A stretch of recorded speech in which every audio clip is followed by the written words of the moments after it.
Yo, what's up? Magandang gabi po sa mga breeder. Ayan, mga magpamanok. So, muna tayo sa dulo ng kwarto at para po makita po natin yung nakasalang po natin itlog. Sila po ay nasa 20 days na po ngayon. Tomorrow morning po ay nasa 21 days na po sila. Ayan po, napambasin nyo, meron tayong mini incubator na nahiram po natin sa pagmamamatid na ay shout out kay Umeng sa may-ari po ng incubator na yan. Maraming salamat po sa sponsor. Alright, binuksan ko na po yung incubator natin. Napapansin nyo, meron tayong 19 itlog dyan. So, yung tatlong halero niyan ay white cats po ang ama niyan, kadulusapi po ang mga inahin. So, yun, napasin ko ngayon dyan, merong crack na. So, malapit na po silang mapisa. Ayan. So, shout out po sa may-ari po nito. Hindi ka na po babanggitin ang pangalan. So, good luck na sa plano mo.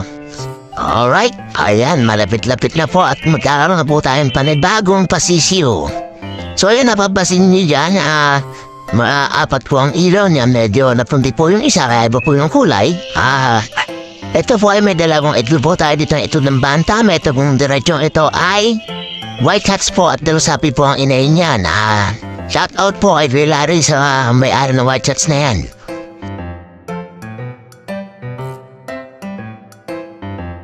A few moments later. So naisipan po bumalik kanina yan.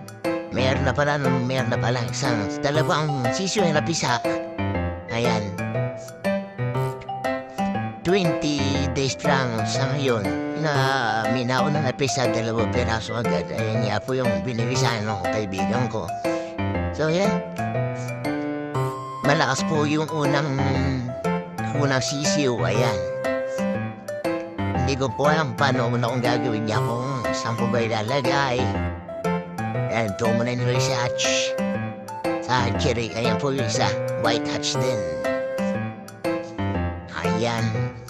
Talagang mga pinaghihirapan ay talagang napakasarap tingnan, tanggal stress.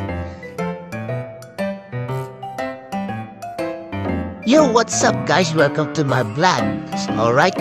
Ito po yung update po na videos. So may nag-comment na diyan ko daw ilagay sa pinaka-hatchery yung mga pasisyo natin upang makalakas po silang mabilis at makarecover.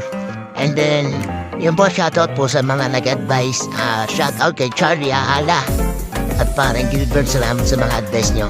So yan, may 8 piraso tayong sisiyo ngayon at patuloy po sila nipapalakas.